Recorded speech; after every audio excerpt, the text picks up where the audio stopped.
Okay, so I was asked by Unseen122 to do a tutorial for Silent Line Armored Core Power Plant Emergency Mission.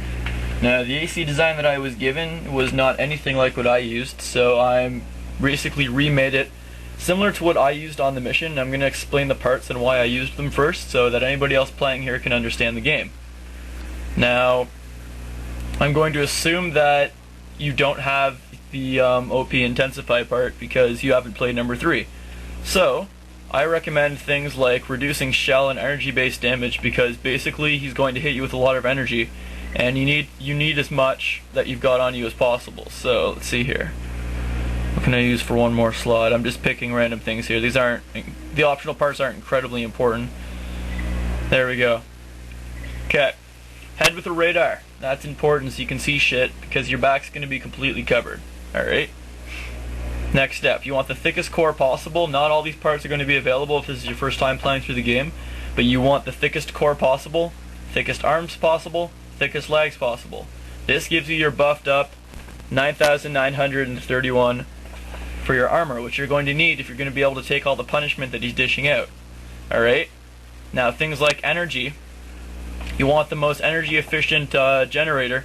For you, it's probably going to be this one that you've been using. With radiator, you want to beef that up as much as possible as well, so I'm picking the strongest one available to me. Probably this one.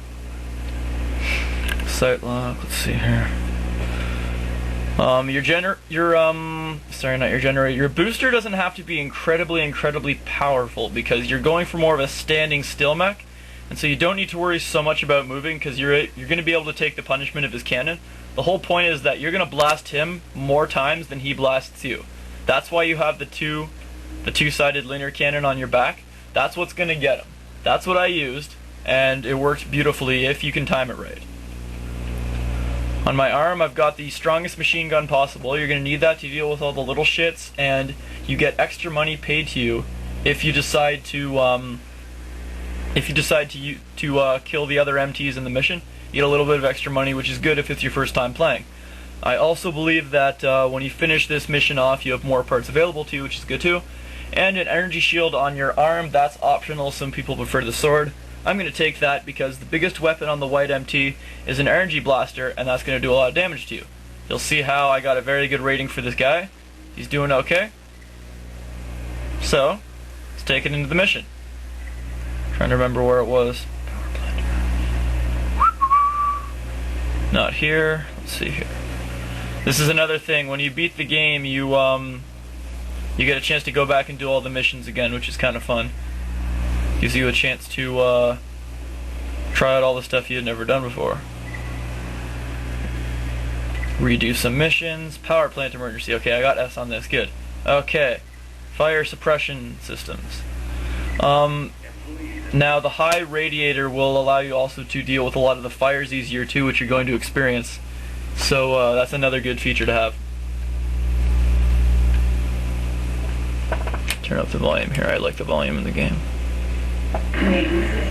Engaging combat mode. Now, the thing is, at the end of the mission, when he comes out... Security system is malfunctioning. Okay, shut up. Come on. You're clear to retaliate, but don't waste too much time. Okay.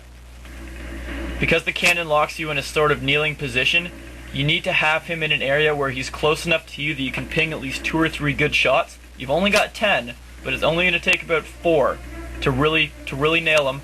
Plus you have a pretty powerful machine gun if you have enough ammo left. That's completely up to you. The energy shield, you'll see that? See that? See how big that area is? That is very good for this type of mission. So let's go do the mission. You can fast forward through all this if you've already done it.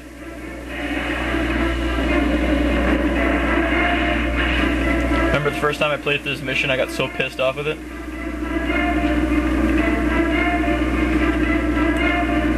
Beauty.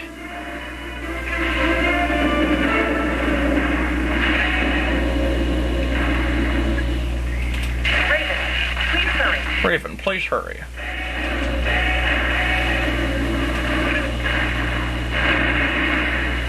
Trying to remember where you go first in this mission. It's been so long since I've played this. Yeah, alright, I gotta unlock the door so I can do the rest of the shit. Alright.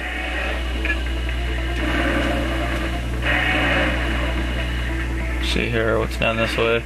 Nope, can't go in there. Yeah, see, this is a good machine gun because it's got a good punch to it, but it has a decent amount of ammo that you can afford to waste a bit. There we go. Okay. Turn this thing on. There we go. Now don't worry about taking too much time doing this part. The one thing that I had a lot of impatience with this mission was the fact that you had to walk everywhere. But it is worth it in the end, so don't get too fluxed over it.